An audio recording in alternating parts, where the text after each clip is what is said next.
जय हिंद सभी दोस्तों। कैसे हो आप सभी लोग। उम्मीद करता हूँ बढ़िया होंगे, मज़े से होंगे और अपनी पढ़ाई कर रहे होंगे।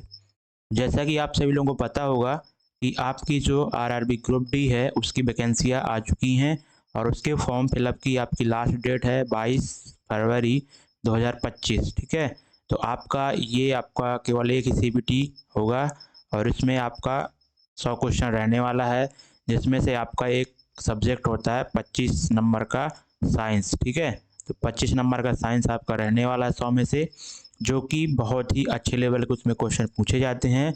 और कैसे क्वेश्चन पूछे जाते हैं उसका पैटर्न जानने के लिए अपन को किसी भी एग्ज़ाम के पीवाईक्यू बहुत ही हेल्प करते हैं। ठीक है, तो आपको सबसे पहले किसी भी एग्ज़ाम की अगर आप प्रिपरेशन कर रहे हो तो उसके प्रीवियस ईयर क्वेश्चन जरूर लगाएं। तो उसी को हम ध्यान रखते हुए आपके लिए लेकर आ गए हैं दोस्तों। आज हम आरआरबी ग्रुप डी 2022 में वैसे तो वैकेंसी आई थी जनवरी 2019 में, लेकिन एग्ज़ाम 2022 में हुआ था। तो 23 अगस्त 2022 का फर्स्ट शिफ्ट का पेपर। ठीक है, और जिन्होंने भी अभी पहले की अगर मैंने 4 शिफ्ट करा दी हैं, ठीक है, जिन्होंने भी नहीं देखा तो चाहें तो आप देख भी सकते हैं। ठीक है, और दोस्तों हम वीडियो थोड़ा सा मेरा बड़ा ही हो जाता है, लगभग 1 घंटे का हो जाता है। तो आप ये ना सोचिएगा कि 25 क्वेश्चन सर आप, ठीक है, 1 घंटे में करा रहे हैं। कई लोग तो वीडियो बना देते हैं 20-20 मिनट में भी पूरा एक चैप्टर पे करवा देते हैं, तो ऐसा नहीं करने का ना हमें। केवल आपको टेक भर नहीं करना है कि इसका आंसर ये, इसका आंसर ये। ठीक है ना, मैं उसका पूरा डिटेल चारों ऑप्शन का आंसर क्यों नहीं होगा, मतलब कि 4 ऑप्शन होते हैं तो उनमें से 3 क्यों नहीं आंसर होगा वो भी बताता हूँ। ठीक है ना, इससे आपके सारे कॉन्सेप्ट क्लियर हो जाते हैं। तो पूरा वीडियो लास्ट तक वैसे देखा करिए। वीडियो थोड़ा लंबा होगा, लेकिन आपको अभी वीडियो की लेंथ देखकर वीडियो नहीं देखना, आपको उसका नॉलेज देखना है। ठीक है, कि कितना आपको यहाँ से नॉलेज मिल रहा है। चलिए बिना किसी देरी के फर्स्ट क्वेश्चन की तरफ बढ़ते हैं। फर्स्ट क्वेश्चन आपकी स्क्रीन पर ये रहा। यौगिक एक्स एक पारदर्शी क्रिस्टल ठोस है, इसमें स्वच्छक गुण है और इसका उपयोग कांच के विनिर्माण में किया जाता है। तो एक्स यौगिक की पहचान करना। ठीक है, यौगिक एक्स की पहचान करना है। तो ये सारे गुण दिए गए हैं कि एक्स के। वह क्या होना चाहिए, पारदर्शी क्रिस्टलीय ठोस होना चाहिए और उसमें स्वच्छक गुण होने की, और कि वो साफ सफाई के काम में आता है। ठीक है, तो उसका मतलब आप समझ सकते हैं। और उसका निर्माण कांच उसका उपयोग जो है कांच के निर्माण में भी किया जाता है। तो पहला जो ऑप्शन है बेकिंग सोडा, तो इसका अगर फार्मूले की बात करते हैं तो ये आपका होता है NaHCO3। ठीक है, ये सोडियम बाइकार्बोनेट, ठीक है, या फिर सोडियम हाइड्रोजन कार्बोनेट भी बोलते हैं। धावन सोडा की बात करते हैं तो ये इसका फार्मूला होता है आपका Na2CO3 इंटू 10H2O। ठीक, और उसके बाद ब्लीचिंग पाउडर, इसका होता है CaOCl2। ठीक है, CaOCl2। और सोडियम हाइड्रोक्साइड आप जानते होंगे, ये एक आपका NaOH होता है, क्षार। ठीक है, तो यहाँ पे आप देख सकते हैं कि स्वच्छक गुणक है और इसका उपयोग कांच के निर्माण में। देखो स्वच्छक गुणक तो इसमें ब्लीचिंग पाउडर में भी होता है। ठीक है, यानी कि जल को जैसे शुद्ध वगैरह करता है ये। ठीक है, बैक्टीरिया वगैरह जो माइक्रो ऑर्गेनिज्म होते हैं उनको मारता है। ठीक है, और जल को पीने योग्य बनाता है। और आपका यहाँ पे, लेकिन इसका निर्माण जो ब्लीचिंग पाउडर का निर्माण कांच के निर्माण में नहीं किया जाता है। ठीक है, इसलिए इसका राइट आंसर धावन सोडा हो जाएगा फ्रेंड्स आपका। ठीक है, धावन सोडा। कई कई बार ऑप्शन में ये भी आ जाता है कि धावन सोडा का फार्मूला क्या होता है, तो यही याद रखना आप, Na2CO3 इंटू 10H2O। ठीक है, जल के 10 अणु भी होते हैं, ऐसा नहीं कि आप केवल यहाँ पे Na2CO3 को ही धावन सोडा बोल दें, वो धावन सोडा नहीं होता। ठीक है, और जो आपका जब बेकिंग सोडा होता है, जब दोस्तों इसको आप अगर आगे हीट देते हैं, ठीक है, हीट देते हैं तो आपका यही Na2CO3 बन जाता है। ठीक है, ये रिएक्शन भी आप याद रखना, Na2CO3 और प्लस H2O बनता है, प्लस CO2 बनता है। ठीक है, और बैलेंसी अगर पूरा करना है, यहाँ पे सोडियम 2 है तो हिट एंड ट्रायल मेथड से बैलेंसी पूरा करते हैं, इधर 2 लगा देंगे। ठीक है, पूरी बैलेंसी भी पूरी होगी, तो इसका राइट आंसर धावन सोडा हो जाएगा। धावन सोडा के बारे में बात करते हैं दोस्तों, तो ये आपका NCERT से मैं लेकर आया हूँ धावन सोडा। ठीक है, और इसमें देखो ये फॉर्मूला भी देख सकते हैं। जब जो आपका सोडियम कार्बोनेट है उसमें जब 10 जल के अणु उसमें उसका वो कराते हैं आप। ठीक है, हाइड्रेशन कराते हैं, मतलब कि जब जल मिलाते हैं। ठीक है, तो आपका यहाँ पर क्या बन जाता है, आपका धावन सोडा बन जाता है। ठीक है, तो आप बात ध्यान देना। और उसके बारे में आगे बात आपको देख सकते हैं कि धावन सोडे के उपयोग से भी कई बार क्वेश्चन आते हैं। तो आप देख सकते हो यहाँ पे पहला है कि सोडियम कार्बोनेट का उपयोग कांच, साबुन एवं कागज उद्योग में भी किया जाता है। इसका उपयोग बोरेक्स और सोडियम यौगिक के उत्पाद में किया जाता है। बोरेक्स का बोलें तो बोरेक्स का जो फॉर्मूला होता है वो होता है आपका Na2, ठीक है, Na2B4O7 इंटू 10H2O। ठीक है, ये फॉर्मूला होता है। तो ये बोरेक्स बनाने में भी आप आप किसका यूज करते हैं, सोडियम कार्बोनेट का, यानी कि धावन सोडे का। उसके बाद है सोडियम कार्बोनेट का उपयोग घरों की साफ सफाई में देखो किया जाता है। और जल की स्थायी कठोरता, एग्जाम में क्वेश्चन पूछा जाता है दोस्तों कि जल की स्थायी कठोरता दूर करने के लिए अपन क्या यूज करते हैं, तो अपन यूज करते हैं क्या, धावन सोडे का यूज कर सकते हैं। ठीक है ना। अगला क्वेश्चन देखते हैं। बोला जा रहा है कि किसी दिए गए पदार्थ की तार की जो है लंबाई L है और प्रतिरोध R कैपिटल R है, उसी पदार्थ से निर्मित 9 गुनी लंबाई और समान अनुप्रस्थ काट। ठीक है, यानी कि जो क्रॉस सेक्शन एरिया है वो समान है। और उसके बाद बोला जा रहा है कि वाले एक अन्य तार का प्रतिरोध इनमें से किसके बराबर होगा। ठीक है, तो सबसे पहले ओम का लॉ पता होना चाहिए, जो कि आपके ओम साहब थे और वो एक जर्मन भौतिक विज्ञान थे, यानी कि वैज्ञानिक थे। और उन्होंने एक नियम दिया था। ठीक है, उन्होंने क्या नियम दिया था आपका, आर बराबर रो, यानी कि जो प्रतिरोधकता होती है resistivity into length upon cross section area. ठीक है, एरिया की बात करें। ठीक है, तो अब यहाँ पे आपका जब रेजिस्टेंस आर दिया था, ठीक है, ठीक है, तो उसकी लेंथ जो आपका प्रतिरोधकता तो यही रहेगी। ठीक है, जो भी तार रहा होगा, तो ये प्रतिरोधकता हो गई, लेंथ उसकी एल थी और क्रॉस सेक्शन एरिया आपकी ए ही दी गई थी। ठीक है, तो ये समीकरण 1 मान लीजिए। अब हमें जो अन्य तार का प्रतिरोध निकालना है, ठीक है, तो उसकी रेजिस्टेंस हम आर डैश मान लेते हैं, वो बराबर हो जाएगी। देखो समान तार का बोला गया ना, देखो यहाँ पे उसी पदार्थ बोला गया, उसी पदार्थ। तो जो पदार्थ पहले था अब वही पदार्थ हमें लेना है। तो पदार्थ जब चेंज नहीं हो रहा तो आपकी रजिस्टिविटी यानी कि प्रतिरोधकता रो भी चेंज नहीं होगा। ठीक है, क्योंकि समान पदार्थ के लिए जो रजिस्टिविटी होती है, प्रतिरोधकता, वो समान होती है। ठीक है ना। तो और यहाँ पे लेंथ को क्या किया गया है, लेंथ आपकी जो लंबाई है 9 गुनी कर दी गई है।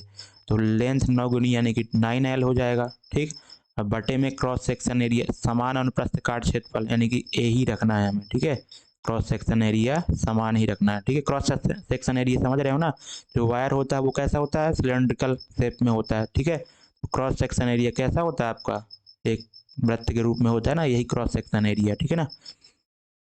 तो अब यहाँ पर आप इन दोनों समीकरणों को और देखेंगे तो क्या कीजिए कि आप यहाँ पर, ठीक है, किसकी जगह पे रो एल और ए की जगह पे आप रख दीजिए मान कैपिटल आर का। ठीक है, तो आर जो डैश हो जाएगा फ्रेंड्स, वो क्या हो जाएगा, ठीक है, इसको अगर मैं ऐसे लिख देता हूँ 9 रो एल अपॉन ए, तो इसकी जगह पे आप क्या रख दीजिए, ये समीकरण 1 से आर। ठीक है, तो 9R आपका राइट आंसर हो जाएगा। ठीक है, ऑप्शन नंबर दूसरा।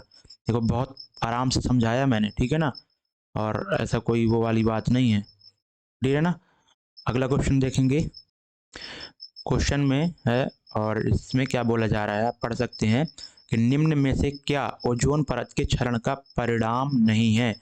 यानी कि ओजोन जब लेयर का जब क्षरण होता है, यानी कि ओजोन लेयर जब पतली होती है, तो उसमें से क्या इफेक्ट नहीं होता। तो त्वचा कैंसर, बिल्कुल ये तो होता है इफेक्ट।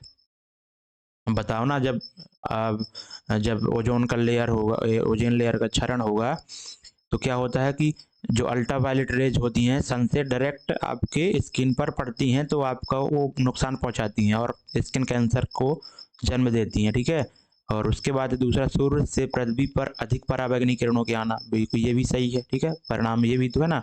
उसके बाद प्रतिरक्षा तंत्र को कमजोर करना, यानी कि जो आपका रोग प्रतिरोधक क्षमता है उसको भी ये डैमेज पहुंचाता है। ठीक है, उसको भी कमजोर करता है। लेकिन सुनामी आती है, ऐसा कोई इसमें कोई रीजन नहीं है। अगर ओजोन की परत का क्षरण हो रहा है तो सुनामी नहीं आ जाती है। ठीक है ना। ठीक है, ये बात तो आपकी गलत है। क्लियर है ना। तो और ओजोन के बारे में अगर बात करें तो ओजोन डे भी दोस्तों मनाया जाता है 16 सितंबर को। ठीक है, ये भी आप याद रखना। ठीक है, एनवायरनमेंट से रिलेटेड क्वेश्चन पूछा जाता है कई बार। अगला क्वेश्चन देखते हैं अपन लोग।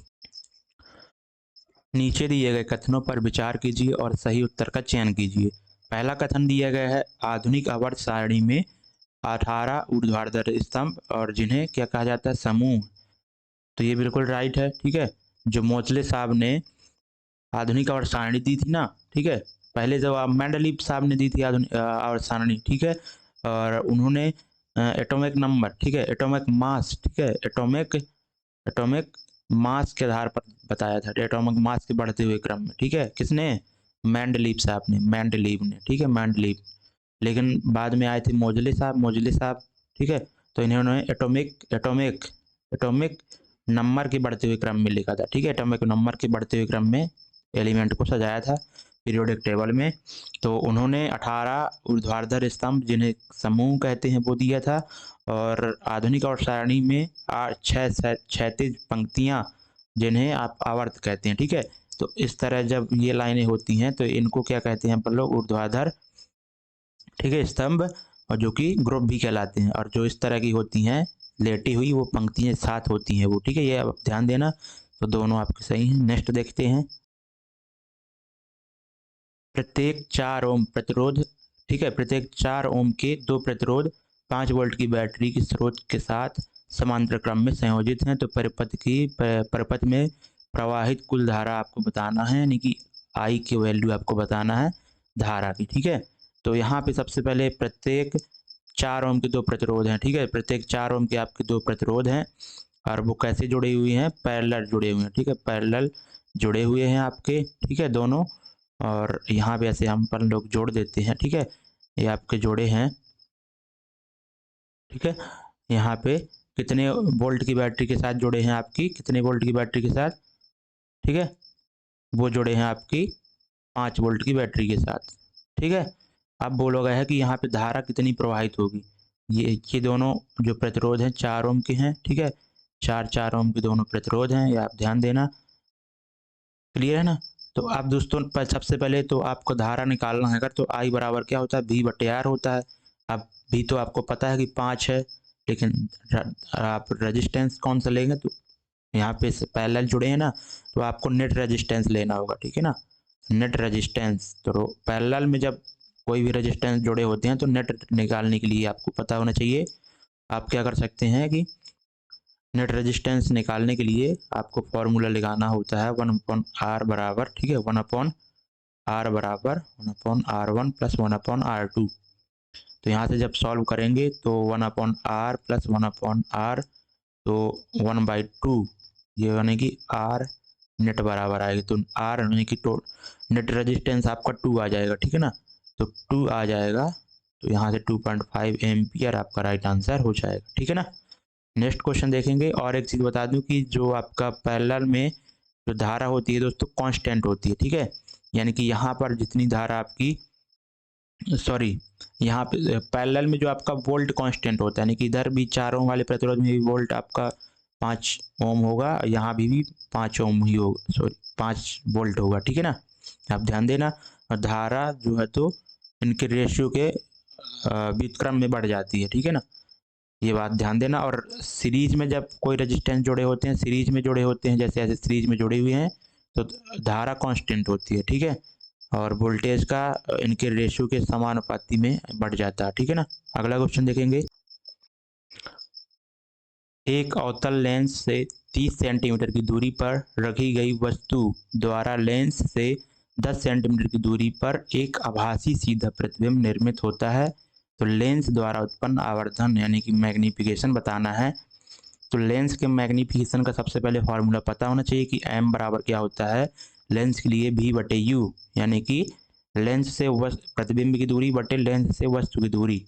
और इसी के बारे में और आगे भी अगर एक होता है तो height of image upon height of object, ये भी होता है। ठीक है, तो अब सबसे पहले अपन लोगों को सॉल्व करना है। देखो यहाँ पे अवतल लेंस से 30 सेंटीमीटर की दूरी पर वस्तु रखी गई है, यानी कि U की वैल्यू आपको दी गई है -30 सेंटीमीटर। माइनस का क्यों लिया, क्योंकि कोई भी लेंस या मिरर हो, जब वस्तु की दूरी ली जाती है उससे, लेंस या मिरर से, तो माइनस में ही लेती हैं, लेकिन लेफ्ट साइड रखते हैं हमेशा, ठीक है ना, चिन्ह पर पाटी के अनुसार। और उसके बाद है कि रखी गई वस्तु द्वारा लेंस से 10 सेंटीमीटर दूरी पर एक आभासी सीधा प्रतिबिंब निर्मित होता है, ठीक है ना।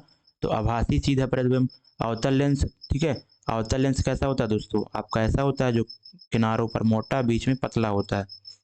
तो इस अवतल लेंस के लिए आभासी क्या होगा, जैसे कोई किरण आ रही है तो ये क्या करता है कि किरणों को फैलाता है, ठीक है, ऐसे फैला देता है किरणों को, ठीक है।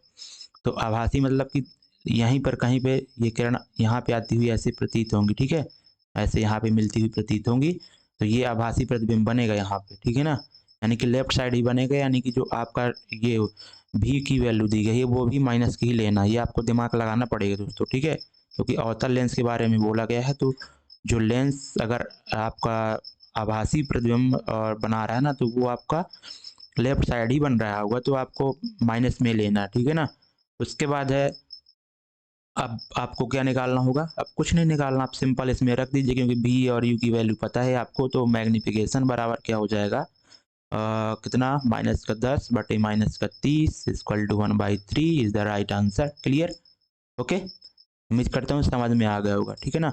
अगला क्वेश्चन देखेंगे। बोला जा रहा है कि वैद्युत तापन उपकरणों का हीटिंग एलिमेंट यहाँ पे बनाने में इनमें से किस पदार्थ का उपयोग किया जाता है। यानी कि जो वैद्युत तापन, यानी कि ऐसे उपकरण जो विद्युत को ऊष्मा में चेंज करते हैं, ठीक है, उनके लिए हीटिंग एलिमेंट यानी कि उनको गर्म करने वाला पदार्थ कौन सा हम यूज करते हैं, आपको बताना है। तो राइट आंसर आपका ऑप्शन नंबर तीसरा हो जाएगा, नाइक्रोम, ठीक है। नाइक्रोम का दोस्तों जो ये मिश्र धातु है, और ये आपकी निकेल प्लस क्रोमियम से मिलकर बनती है। निकेल इसमें आपका लगभग 80% और क्रोमियम आपका 20% होता है, ठीक है ना। और इसका जो मेल्टिंग पॉइंट फाइनली हो जाता है वो 1400 डिग्री सेल्सियस के आसपास होता है। और हीटिंग में एलिमेंट में जब कोई भी आपका उपकरण हीटिंग एलिमेंट यूज करते हैं विद्युत तापन उपकरणों में, तो नाइक्रोम का ही यूज करते हैं, ठीक है। तो जैसे आपका हीटर वगैरह हो गया, ठीक है, ये हीटर वगैरह में दोस्तों यही यूज होता है। और टंगस्टन जो आपका इसका डब्लू होता है, और आपका एटॉमिक नंबर 74 आसपास होता है, ठीक है, वो आपका टंगस्टन की यूज 3380 डिग्री सेल्सियस इसका तो सबसे पहले मेल्टिंग पॉइंट होता है। और इसका यूज कहाँ पे करते हैं, आपका टंगस्टन का यूज कहाँ पे करते हैं आप, बल्ब में, ठीक है, बल्ब में, ये आप ध्यान देना, ठीक है ना। अगला क्वेश्चन देखेंगे। निम्न में से कौन सा एंजाइम प्रोटीन का विखंडन करता है, यानी कि प्रोटीन को तोड़ता है। तो एमाइलेज यहाँ पे दिया गया है, ठीक है, एमाइलेज की बात करें तो एमाइलेज, ये आपका एमाइलेज जो होता है, ये आपका ये आपका बनता कहाँ पे है, तो स्टोमक में, ठीक है ना। और इसका वर्क क्या होता है, ये आपको कार्बोहाइड्रेट को, किसको, कार्बोहाइड्रेट को इसमें सिंपल शर्करा में चेंज कर देता है, ठीक है ना, सिंपल शर्करा में। और उसके बारे में अगर लाइपेज की बात करें तो लाइपेज क्या करता है, आपको ये फैट का पाचन करता है, वसा का, ठीक है, फैटी एसिड में वगैरह में आपको चेंज कर देता है ये फैट को। और टाइलिन जो होता है तो ये आपका सलाइबरी एमाइलेज ही होता है, ठीक है। टाइलिन को एमाइलेज भी कई बार बोल देते हैं, सलाइबरी यानी कि लार ग्रंथि द्वारा निकलता है ये, और मुंह में पाया जाता है अधिकतर, ठीक है। ये क्या करता है, जो आपका स्टार्च होता है ना, उसको क्या कर देता है, कार्बोहाइड्रेट में चेंज करता है, ठीक है। उसके बाद में जो पेप्सिन है, ये आपका ये प्रोटीन में, ठीक है, ये प्रोटीन को तोड़ता है, ठीक है ना। ये आप बात ध्यान देना, पेप्सिन नामक एक एंजाइम स्टोमक में पाया जाता है, और ये प्रोटीन को तोड़ता है अमीनो एसिड में। क्लियर, नेक्स्ट देखेंगे। निम्न में से कौन सा हाइड्रोकार्बन समूह यहाँ पे CN2N के समान सूत्र का अनुसरण करता है, ठीक है। तो ये आपका सबसे पहले जो हाइड्रोकार्बन कितने तरह के होते हैं दोस्तों, 3 तरह के होते हैं, ठीक है। तो पहला जो आपका होता है, ठीक है, पहला जो आपका होता है वो आपका एल्केन होता है, जिसका जनरल फॉर्मूला होता है CnH2n+2 होता है, ठीक है, किसका, एल्केन, ठीक है, एल्केन। उसके बारे में बात करें, एल्केन के लिख देते हैं इधर, ठीक है। और जो दूसरा होता है आपका CnH2n, ये जनरल फार्मूला है आपका एल्कीन का, किसका, एल्कीन। और तीसरा जो हाइड्रोकार्बन होता है वो CnH2n H2n-2 होता है, वो होता है आपका, ये जनरल फार्मूला है एल्काइन का। किसका? एल्काइन, ठीक है ना। तो ये आप ये फॉर्मूला CnH2n किसका हो जाएगा? आपका एल्किन का। ये आप याद रखना तीनों। नेक्स्ट देखेंगे, और इसमें कार्बन कार्बन के बीच में जो बॉन्ड होता है दोस्तों, तो ये सिंगल बॉन्ड होता है इसमें एल्कीन में, सॉरी एल्केन में, और एल्कीन में कार्बन कार्बन के बीच डबल बॉन्ड होता है, एल्काइन में कार्बन कार्बन के बीच ट्रिपल बॉन्ड होता है, ठीक है। और जो सिंगल बॉन्ड वाले जो होते हैं वो अनसैचुरेटेड कहलाते हैं, सॉरी सैचुरेटेड, ठीक है, सैचुरेटेड यानी कि संतृप्त। और जो ये होते हैं सिंगल और डबल बॉन्ड वाले एल्कीन और एल्काइन, ये आपके अनसैचुरेटेड होते हैं, ठीक है। ये आप बात ध्यान देना। नेक्स्ट देखेंगे, पौधों में परिवहन की कुछ विशेषताओं का उल्लेख नीचे दिया गया है। कौन सा विकल्प यहाँ पे गलत विशेषता बताता है? तो पौधों में परिवहन का कार्य करता है। परिवहन मतलब एक किसी पदार्थ को एक स्थान से दूसरे स्थान तक ले जाना। तो पौधों में क्या होता है कि सबसे पहले जब भोजन बनाना होता है तो उसमें आपकी जल की आवश्यकता होती है, ठीक है। तो वो जड़ों से जल जब जाता है प्लांट में, ठीक है, जब प्लांट में जड़ों से जब जल जाता है तो उसको कौन ले जाता है? एक आपका एक होता है कॉम, प्लांट में होता है कॉम्प्लेक्स परमानेंट टिश्यू, ठीक है, परमानेंट टिश्यू, ये आप ध्यान देना। तो ये आपके कौन कौन से होते हैं? आपके जाइलम और फ्लोएम, ठीक है। क्या होते हैं? जाइलम और फ्लोएम, ठीक है, यानी कि जटिल स्थायी ऊतक, ठीक है। और तो जाइलम का जो वर्क होता है ये आपका पानी को नीचे से ऊपर ले जाता है, और फ्लोएम जो होता है जो पौधों में खाना बनता है उसको सभी जगह पेड़ के सभी भागों में पहुंचाता है। ये तो परिवहन वाले टिश्यू मैंने बता दिया। अब उसके बारे में बोला कि गलत कौन सा है, तो जो पहला ऑप्शन दिया है, जल और भोजन दोनों की गति द्विदिशीय होती है, बिल्कुल गलत है। द्विदिशीय जल की आपकी केवल एक दिशा होती है। जल को कौन ले जाता है? जाइलम ले जाता है। कहाँ से? नीचे से ऊपर की तरफ। ऐसा थोड़ी है कि जल नीचे से ऊपर आ जाता है, नहीं, ऐसा नहीं होता। जल की जो गति है ना वो दोस्तों केवल एक दिशा होती है, नीचे से ऊपर की तरफ, जड़ों से पत्तियों की तरफ, ठीक है ना। और जो बाद में भोजन में बनाते हुए जब ग्लूकोज C6H12 O6, ठीक है, +6H2O +6O2 ये बनता है, तो ये जल बाकी जो 6H2O ना ये भी वेपराइज हो जाता है पत्तियों के द्वारा ही, ऊपर वेपराइज हो जाता है स्टोमेटा के द्वारा पत्तियों में जो होता है, ठीक है ना। तो यहाँ पे जो जल की गति है वो केवल एक दिशा होती है। बाकी भोजन के बारे में बात करें, जिसका परिवहन कौन करता है? फ्लोएम करता है, तो वो सभी तरफ घूमता रहता है, द्विदिशीय होती है, ठीक है, ऊपर नीचे, क्योंकि जड़ों को भी एनर्जी वो चाहिए भोजन, ठीक है, तने को भी चाहिए, सभी जगह वो जाता है पत्तियों से। क्लियर है ना? तो ये बात ध्यान देना आप लोग। तो नेक्स्ट क्वेश्चन देखेंगे। बाकी और थोड़ा इन ऑप्शनों को भी पढ़ लीजिएगा तो आपके और सारे कॉन्सेप्ट क्लियर हो जाएंगे, ठीक है ना। अगला देखेंगे डायनोमो, ठीक है। डायनोमो डायनोमो में विद्युत धारा डैश के सिद्धांत का उपयोग करके उत्पन्न की जाती है, ठीक है। यानी कि डायनोमो में दोस्तों विद्युत धारा किस सिद्धांत का उपयोग करके यहाँ पे निर्माण किया जाता है विद्युत धारा का, ठीक है, डायनोमो के द्वारा। तो डायनोमो क्या है? सबसे पहले आपको पता होना चाहिए कि एनर्जी का कन्वर्ट करता है। डायनोमो में अगर आप इसको यांत्रिक ऊर्जा देते हैं, ठीक है, कैसी ऊर्जा? यांत्रिक ऊर्जा, मैकेनिकल एनर्जी को ये इलेक्ट्रिकल एनर्जी में चेंज करता है, ठीक है, इलेक्ट्रिकल एनर्जी में, ठीक है। तो अब ये जो डायनोमो है इलेक्ट्रिक यानी कि विद्युत धारा कैसे बनाता है? तो ये आपका विद्युत चुम्बकीय प्रेरण के सिद्धांत पर वर्क करता है। अब विद्युत चुम्बकीय प्रेरण क्या होता है? मैं लिख तो नहीं पाऊंगा लेकिन आपको बता देता हूँ जवानी।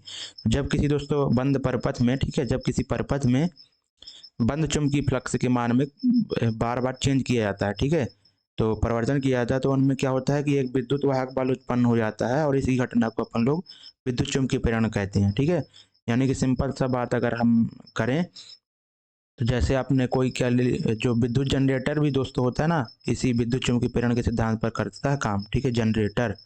जनरेटर को भी आप पता होगा कि मैकेनिकल एनर्जी को इलेक्ट्रिकल एनर्जी में यही चेंज करता है, जनरेटर में ही डायनोमो फिट होता है ना, एक्चुअली बात यही है ना। तो अगर आप जैसे कोई मैग्नेट रखा है, ठीक है, इधर नॉर्थ पोल है, इधर साउथ पोल वाला एक दूसरा, ठीक है, मैग्नेट रखा है, बीच में आपकी धारावाही कुंडली है, ठीक है, ऐसे।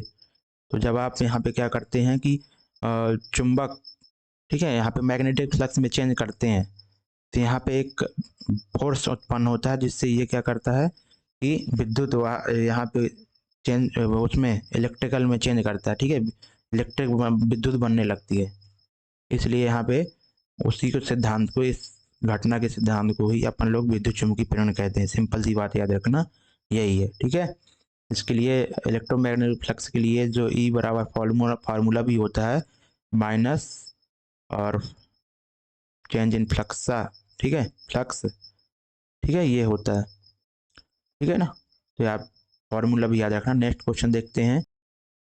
क्लोर क्षार, ठीक है, क्लोर अल्कली यानी क्लोर क्षार प्रक्रिया में क्लोर और क्लोरीन गैस को निरूपित करता है और क्षार किसको निरूपित करता है। ठीक है, तो क्लोर क्षार रिएक्शन जो होती है तो उसमें क्या होता है, तो उसमें सबसे पहले आप लेते हैं, ठीक है, नमक NaCl और जल का विलयन। ठीक है, इसमें जब विद्युत प्रवाहित करते हैं तो आपका क्या क्या चीज़ बनता है, NaOH बनता है और आपका सोडियम हाइड्रोक्साइड और आपका क्लोरीन बनता है और आपका क्या बनता है, ऑक्सीजन बनता है। ठीक है ना, तो अब इसके बारे में अगर आगे बात करते हैं तो जो क्लोर वो रिलेटेड है क्लोरीन से, ठीक है, लेकिन जो क्षार होता है वो रिलेटेड है NaOH से। ठीक है, तो यह बात ध्यान देना। और क्लोर क्षार रिएक्शन के बारे में एक आपका ये डायग्राम भी होता है, अगर आप इसको देख पा रहे होंगे तो इसमें सारी चीज़ें दी गई हैं और इसको ज़रूर एक बार आप स्क्रीनशॉट लेके आप अच्छे से इसको रीड कर लीजिएगा। ठीक है, उम्मीद करता हूँ आपको दिख रहा होगा, स्क्रीनशॉट जरूर ले लीजिएगा। ठीक है ना, और इसको रीड कर लीजिएगा। कई बार पूछा जाता है कि जो आपका क्लोरीन बनता है वो एनोड पर बनता है कि कैथोड पर बनता है, तो क्लोरीन आपका एनोड पर बनता है और कैथोड पर आपका क्या बनता है कि हाइड्रोजन। मैंने यहाँ पे कुछ गलती कर दी थी क्या बताने में, सॉरी, ऑक्सीजन नहीं यहाँ पे बनता, यहाँ पे हाइड्रोजन बनता। दिख रहा है ना आपको, शायद दिख नहीं रहा होगा, थोड़ा सा मैं इधर करता हूँ ना, तो आपके इधर पे आपका हाइड्रोजन बनता है, सॉरी, ठीक है ना, हाइड्रोजन बनता है। तो आपका जो हाइड्रोजन बनता है फ्रेंड्स वो कहाँ पे बनता है, आपका कैथोड पर बनता है। ठीक है, और जो आपका सोडियम हाइड्रोक्साइड है, ठीक है, तो वो कई बार पूछ लेता है ये कहाँ पे बनता है, तो ये बनता ना तो एनोड पे है ना कैथोड पे, लेकिन पास में बनता है किसके, कैथोड के पास में बनता है। ठीक है, इसके उपयोग भी देखो NaOH के बताए गए हैं। ठीक है ना, तो ये सारी चीज़ें आप स्क्रीनशॉट से पढ़ लीजिएगा। नेक्स्ट देखेंगे क्वेश्चन अपन। क्वेश्चन में बोला जा रहा है आपका कि निम्न कथनों पर विचार करें और सही उत्तर बताना है आपको। तो पहला कथन है अधिकांश कार्बन यौगिक विद्युत के क्या होते हैं, कुचालक होते हैं। तो अधिकांश कार्बनिक यौगिक विद्युत के कुचालक होते हैं, बिल्कुल 100% राइट बात है। अधिकांश के बारे में बात कर रहा है। ठीक है, जो कार्बन यौगिक होते हैं ना जिनमें कार्बन और हाइड्रोजन होते हैं, ठीक है, तो इसमें कोई आयन तो बनता नहीं है, तो जो विद्युत प्रवाहित होती है तो वो आयन की वजह से होती है। ठीक है, लेकिन इसमें कार्बन यौगिक जो होते हैं उनमें कोई भी आयन बनता ही नहीं है, क्योंकि कार्बन जो होता है वो इलेक्ट्रॉनों के संयोग मतलब कि सहसंयोजी बॉन्ड बनाता है। ठीक है, संयोग करके, ना कि इलेक्ट्रॉन मतलब कि इलेक्ट्रॉनों को ग्रहण करके या दे करके, ताकि यहाँ पे आयन बन सके। तो ये आयन बनता ही नहीं, तो अधिकांश जो कार्बन के यौगिक होते हैं वो कुचालक ही होते हैं फ्रेंड्स। ठीक है, उसके बाद में कार्बन यौगिक के गलनांक और क्वथनांक निम्न होते हैं, ये भी सही है। ठीक है, कार्बनिक यौगिक के गलनांक और क्वथनांक आपके निम्न ही होते हैं, लेकिन अगर जो आपके आयनिक यौगिक होते हैं ना, आयनिक, ठीक है, आयनिक कंपाउंड जो होते हैं, जैसे आपके NaCl हो गया, ठीक है, Na+ और जो Cl हो गया माइनस, तो NaCl नमक हो गया। जैसे NaCl की बात करते हैं तो ये आपका आयनिक यौगिक है और इसका मेल्टिंग पॉइंट भी दोस्तों हाई होगा। ठीक है, क्योंकि आयनिक यौगिक का मेल्टिंग पॉइंट हाई होता है और ये क्या होते हैं, ये जब सॉलिड अवस्था में होता है ना NaCl नमक, तो ये आपका विद्युत का कुछ अलग होता है, लेकिन जब आप जल बना देते हैं कि AQ बना देते हैं, ठीक है, जलीय विलयन, तो आपका ये विद्युत का सुचालक हो जाता है। तो यहाँ पर दोनों आपके राइट हैं।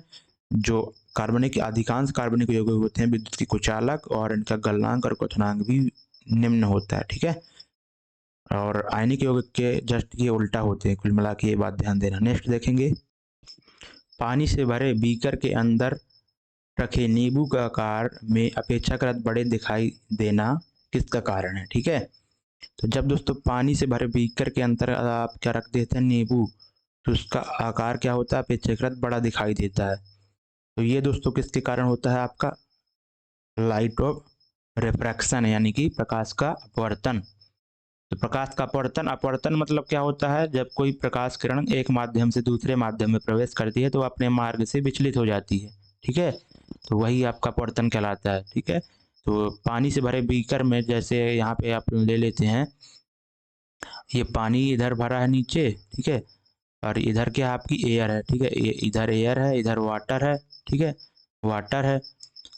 ठीक है, तो आप सभी लोगों को पता ही होगा कि जो वाटर होता है उसका जो अपवर्तनांक होता है वो 1.33 होता है। ठीक है, एयर का 1.0003 इतना होता है। ठीक है, ये आप याद रखना, एनसीईआरटी डाटा है ये। तो जब यहाँ पे आपका जैसे जो लाइट आएगी, जैसे यहाँ पे मान लेते हैं लाइट ये आई यहाँ से, और आपका नॉर्मल तो सरफेस एरिया के परपेंडिकुलर होता है, लंबवत होता है। ठीक है, तो ये आपका नॉर्मल हो गया।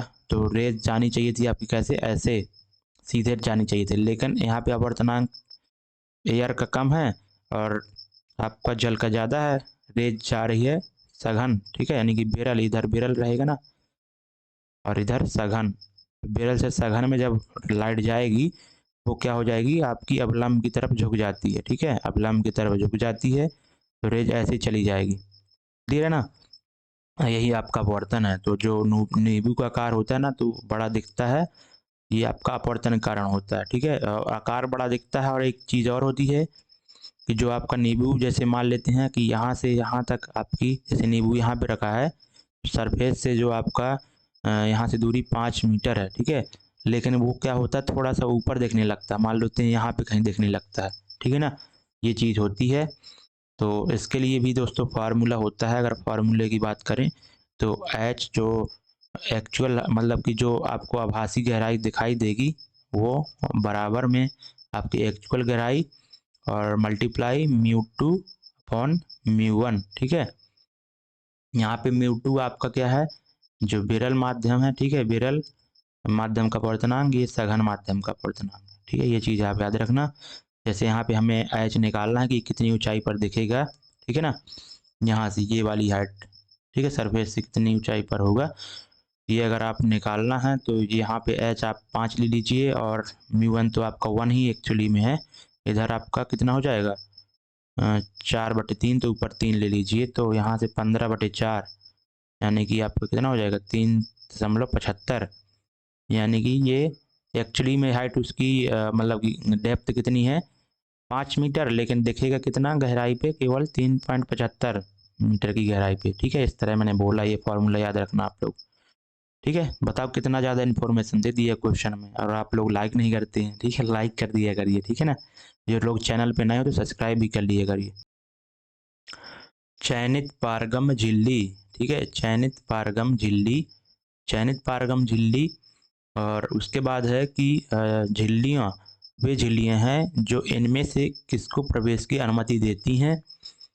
तो चयनित झिल्लियाँ जो होती हैं, ठीक है, यानी कि ये क्या करती हैं कि किसी पदार्थ को चयन कर लेती हैं कि किसको हमें अंदर करना है, किसको बाहर करना है, इसके सेल के अंदर। ठीक है, तो चयनित पारगम झिल्ली दोस्तों पाई कहाँ पे जाती है, ये आपकी जो सेल होती है। ठीक है, ठीक है, या फिर प्लांट सेल हो या फिर एनिमल सेल हो, दोनों में आपकी सेल मेम्ब्रेन पाई जाती है, कोशिका झिल्ली। ठीक है, तो ये आपकी जो है क्या है कि आपकी झिल्ली है। ठीक है ना, सेल मेम्ब्रेन। तो ये दोस्तों चयनित पारगम झिल्ली होती है, क्योंकि जो आपका ये जो बाहर के जो विलायक के अणु होते हैं, ठीक है, और उनको तो अंदर बाहर आने देती है, जाने देती है, लेकिन जो विलेय के अणु होते हैं उनको नहीं जाने देती। ठीक है, इसलिए इसको चयन मतलब कि चयन करके बोलती है कि अगर तुम विलायक के अणु हो, जैसे यानी कि जैसे चीनी और चीनी, ठीक है, जैसे चीनी और जल का मिश्रण है, चीनी और जल का मिश्रण, तो जल जो है आपका विलायक है। ठीक है, ये क्या है, विलायक है। तो इसी विलायक के जो अणु होंगे केवल उसी को अंदर जाने देगा। ठीक है, या फिर बाहर आने देगा, लेकिन जो विलेय के अणु होंगे, चीनी के अणु होंगे, उसको अंदर बाहर जाने की अनुमति नहीं होती चयनित पारगम झिल्ली में। ठीक है, तो इसलिए आपका राइट आंसर ऑप्शन नंबर तीसरा हो जाएगा। उम्मीद करता हूँ समझ गए होंगे फ्रेंड्स आप लोग, ठीक है ना। अगला देखेंगे, रासायनिक अपक्रिया के दौरान किसी विलयन में बनने वाले अविलेय पदार्थ को क्या कहा जाता है, ठीक है। तो जब रासायनिक अपक्रिया होती है तो उसके दौरान विलयन में जो बनता है अविलेय पदार्थ, ठीक है, यानी कि जिसको किसी भी पदार्थ में मिलाया नहीं जा सकता अविलेय पदार्थ को, उसे क्या कहा जाता है, तो उसे कहते हैं अवक्षेप। अवक्षेप, ठीक है। तो अवक्षेप क्या होता है, सबसे पहले अवक्षेपण अभिक्रिया एक होती है, अवक्षेपण रिएक्शन, तो उसके बारे में बात करते हैं, ठीक है। तो मान लेते हैं आपके पास AgNO3 है, ठीक है, सिल्वर नाइट्रेट प्लस NaCl है, ठीक है। और इनके आपको क्या लेना है, AQ लेना है, ठीक है, यानी कि जलीय घोल लेना है, इनको आपस में मिलाना है। तो आपके ये क्या बन जाते हैं, Ag, ठीक है, AgCl, ठीक है, और प्लस NaNO3 बन जाता है, ठीक है। तो जो NaGCl बना है दोस्तों, ये क्या है, एक तरह से आपका अवक्षेप बना है, ठीक है। जब कोई आप घुलनशील, ठीक है, जब घुलनशील आप पदार्थ लेते हैं, उनको आपस में मिक्स कर देते हैं, तो उनमें एक अवक्षेप बन जाता है, ठीक है। जैसे यहाँ पे सिल्वर क्लोराइड है, ये आपका सफ़ेद सफ़ेद अवक्षेप बना, सफ़ेद अवक्षेप, ठीक है। तो यहाँ पे आपका अवक्षेप बन रहा है, यही आपकी अवक्षेपण अपक्रिया भी होती है। और इसमें देख सकते हैं कि Ag का जो NO3 है, नाइट्रेट है, तो वो आपका सोडियम के साथ में जुड़ गया, और जो सोडियम का क्लोरीन माइनस आयन है, तो वो आपका Ag के साथ जुड़ गया, यानी कि डबल डिस्प्लेसमेंट रिएक्शन भी कहते हैं इसको, ठीक है। द्विविस्थापन रिएक्शन भी इसको कहते हैं, ठीक है, ठीक है ना। द्विविस्थापन रिएक्शन भी होती है, अवक्षेपण रिएक्शन, ठीक है। अगला देखेंगे, बोला जा रहा है आपका कि एक अवतल दर्पण मुख्य अक्ष पर किस स्थान पर किसी वस्तु का अत्यधिक छोटा वास्तविक और उल्टा प्रतिबिंब निर्मित करता है, ठीक है। तो एक अवतल दर्पण के बारे में बात करते हैं। तो अवतल दर्पण आपका कैसा होता है, ऐसे, ठीक है, जिसका जो परावर्तक सतह होती है वो क्या होती है, अंदर घुसी हुई होती है, ठीक है, उत्तल में उभरी हुई होती है। तो किस स्थान पर यहाँ पे किसी वस्तु का अत्यधिक छोटा वास्तविक और उल्टा प्रतिबिंब बनता है, ठीक है, अत्यधिक छोटा, तो यहाँ पे आपका ये होता है फोकस, और इसकी दुगनी दूरी पर आपका क्या होता है, सेंटर होता है, सेंटर ऑफ कर्वेचर बोलते हैं जिसे, ठीक है। और यहाँ पे अगर वस्तु दोस्तों आपकी कहाँ पे है, कोई वस्तु मान लेते हैं इनफाइनाइट पे है, ठीक है, अनंत पे है, ठीक है, कोई वस्तु आपकी अनंत पे है, तो अनंत से जब कोई रेज ऐसे मिरर पे आएंगी पैरेलल खच के, तो वो कहाँ पे होके जाती हैं, फोकस से होकर जाती हैं, ठीक है। अब ऐसे यहाँ से भी आएगी, तो वो भी आपकी फोकस से होकर जाएगी, ठीक है। तो यहाँ पे आपकी दोनों रेज कट रही है ना, तो यहाँ पे दोनों रेज कट रही हैं किस पॉइंट पे, इस पॉइंट पे, ठीक है, यानी कि यहीं पे इमेज फॉर्मेशन होगा ऐप पर। और ये इमेज जो दोस्तों इसकी क्वालिटी होगी ना, ये होगी आपकी बिंदु के समान, यानी कि अत्यधिक छोटा है, ठीक है, बहुत छोटा है। और आपके एक्चुअली में देखो रेज जो आई हैं आपकी एक्चुअली में काट रही हैं रियल में, ठीक है, तो ये आपका रियल इमेज बनेगा, ठीक है, वास्तविक। अब वास्तविक इमेज जो होता है हमेशा कैसा होता है, उल्टा होता है, ये आपको पता होना चाहिए। तो जो आपका इमेज फॉर्मेशन होगा वो ऐप पर होगा, ठीक है ना, ये आप बात ध्यान देना। क्लियर है। अगला क्वेश्चन देखेंगे, और बाकी जितने भी ऑप्शन दिए गए हैं 2F, ठीक है, 2F यानी कि जो 2F यानी कि सी की बात कर रहा है। सी पर तो दोस्तों अगर कोई प्रतिबिंब बनता है ना, तो वो वस्तु के बराबर और एक्चुअल साइज में होता है, ठीक है, उल्टा होता है, वास्तविक उल्टा और समान आकार का, ठीक है। और यदि एफ और 2F के मध्य बने, 2F का मतलब सी ही समझिए आप, ठीक है। तो अगर एफ और सी के मध्य इमेज बन रहा है, तो वो आपका कैसा बनेगा, वास्तविक, ठीक है, वास्तविक बनेगा, और आपका बड़ा बनेगा, ठीक है, बड़े साइज का बनेगा, ठीक है। और यदि ऐप पर बन रहा है तो ये तो मैंने बताया ही, ठीक है, ऐप। क्लियर है ना। अगला देखेंगे, चित्र में प्रदर्शित किए गए बिंदु पी क्यू आर एस एक अवतल दर्पण की सतह पर स्थित 4 बिंदु हैं, और यदि बिंदुओं पी क्यू आर एस से वक्रता केंद्र की दूरियां क्रमशः R1 R2 और R3 R4 हैं, तो यहाँ पे इनके मध्य संबंध क्या होगा, ठीक है।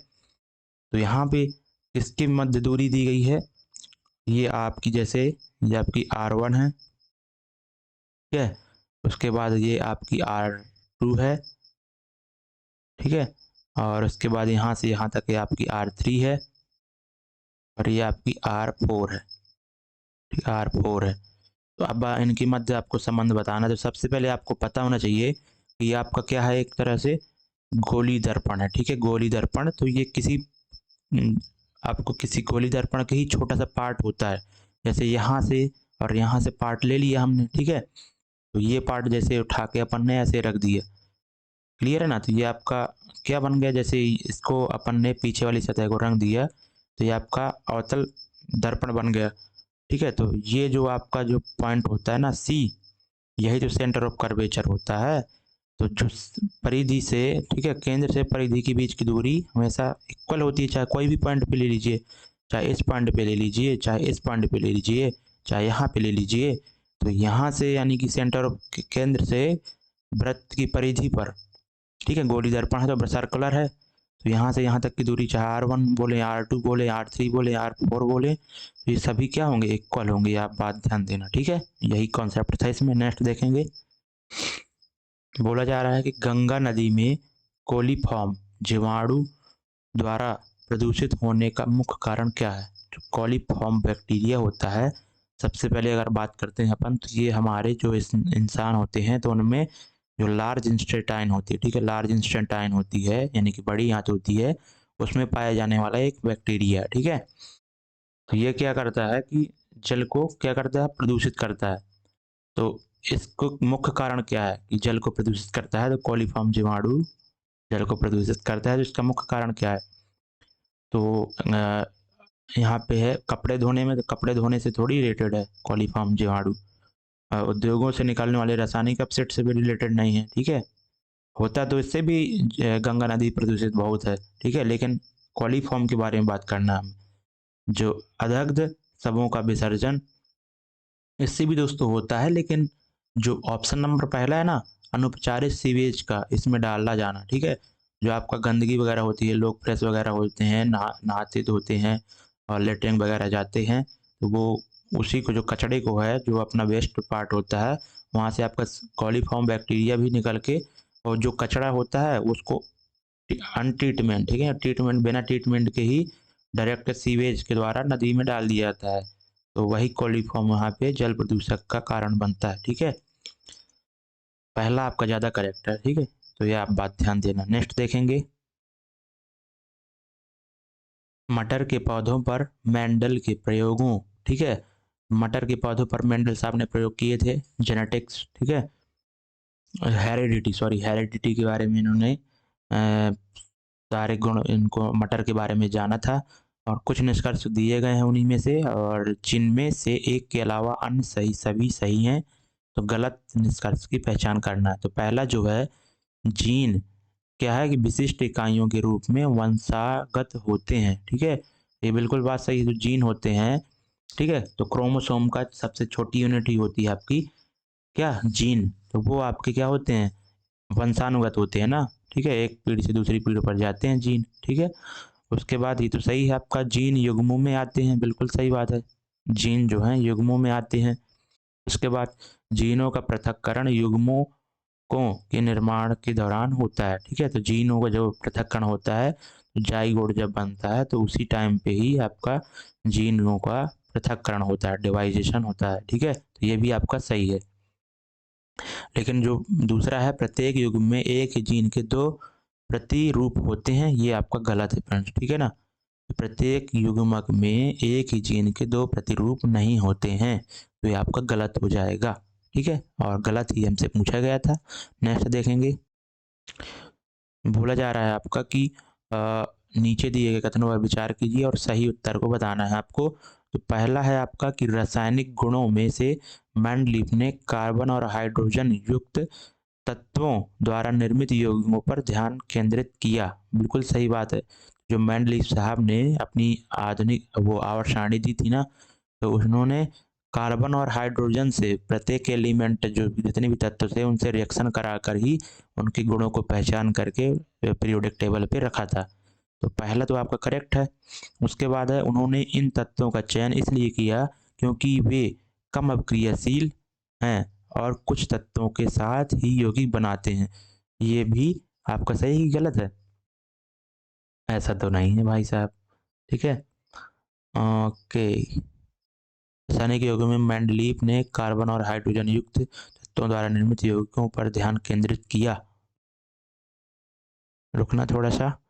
तो जो पहला स्टेटमेंट है ना, तो यहाँ पे आपको कोई प्रॉब्लम है? हाँ, प्रॉब्लम ये पकड़ी गई, सॉरी मेरे से गलती हुई। यहाँ पे जो हाइड्रोजन तो ठीक है, हाइड्रोजन से उन्होंने चेक किया, लेकिन कार्बन नहीं था। कार्बन ज़्यादा रिएक्टिव थोड़ी होता है।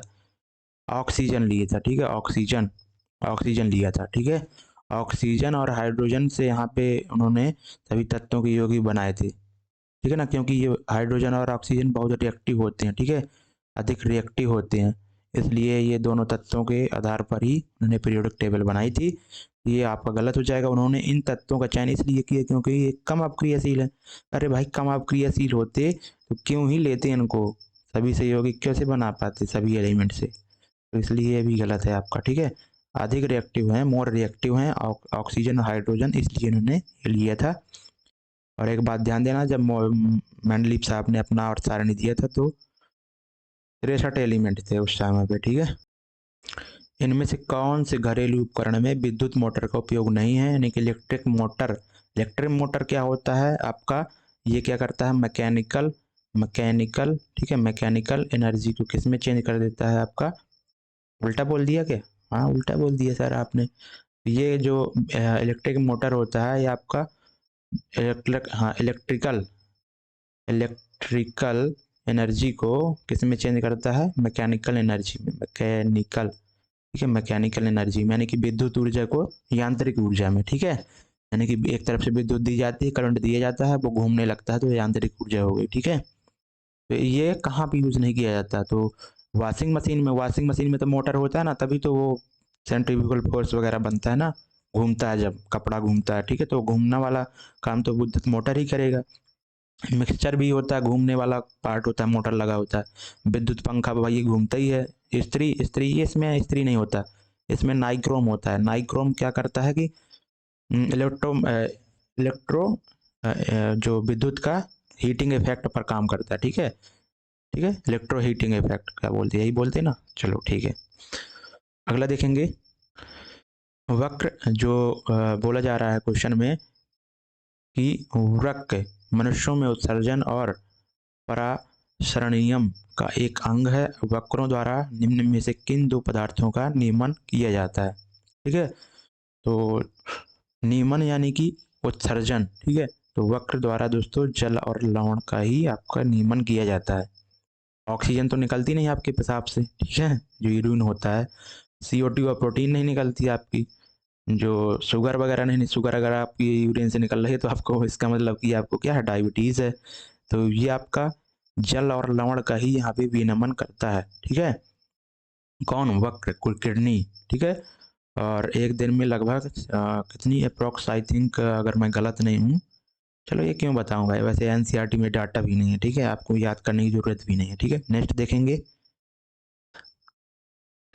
बोला जा रहा है कि जन्म नियंत्रण के लिए उपयोग की जाने वाली मुख्य गोली, यानी कि औरल जो गोलियां होती हैं, मुख्य की गोलियां होती हैं, शरीर के हार्मोनल संतुलन को प्रवर्धित कर देती हैं। इनके द्वारा गर्भावस्था को रोकने के लिए सही तरीके का चयन कीजिए, ठीक है। तो यानी कि जो हम जो लड़कियां लोग प्रेग्नेंट वगैरह हो जाती हैं तो क्या करती हैं कि डायरेक्टली जो ओरल गोलियां होती है, मेडिकल से जाती हैं, गोलियां लेके खा लेती हैं। तो जो उनसे जो होता है हार्मोनल डिसबैलेंस हो जाता है, हार्मोन जो हार्मोन्स होते हैं वो डिसबैलेंस हो जाते हैं। तो आपको बताना है कि इसके द्वारा गर्भाशय, यानी गर्भावस्था तो उनकी रुक जाती है, गर्भधारण रुक जाता है। तो कैसे कैसे होता है? तो अंडाणु मुक्त नहीं होते और निषेचन नहीं होता। तो जो आपका जो अंडाशय होता है, ठीक है, फीमेल रिप्रोडक्टिव सिस्टम में अंडाशय होता है, वो अंडा ही रिलीज नहीं करता। और उसके बाद अंडा ही रिलीज नहीं होता तो फर्टिलाइजेशन नहीं हो पाएगा। स्पर्म तो बेचारा ऐसे ही रह जाएगा, ठीक है, उसको फर्टिलाइज करने के लिए एग ही नहीं बन पाएगा, मुक्ति नहीं हो पाएगा अंडाशय से। तो आप याद रखना, ठीक है।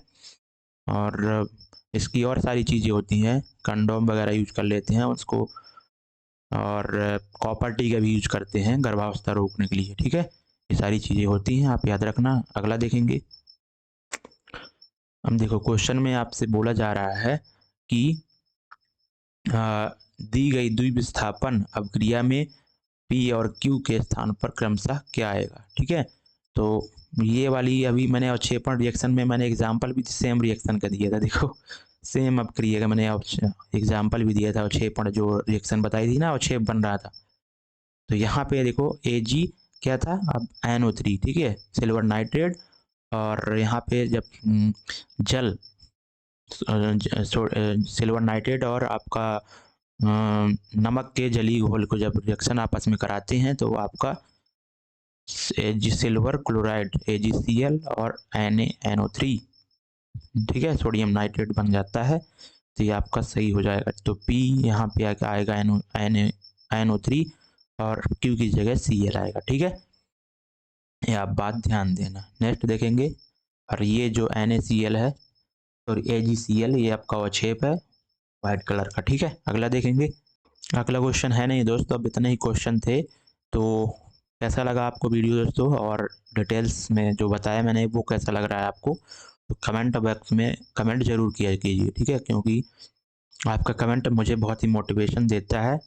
ये आपको वीडियो कैसा अच्छा लग रहा है ये जरूर लिखिए, और जो लोग नए हो चैनल पे तो चैनल को भी सब्सक्राइब कर लीजिए। ठीक है, थैंक यू सो मच, मिलेंगे नेक्स्ट वीडियो में। जय हिंद।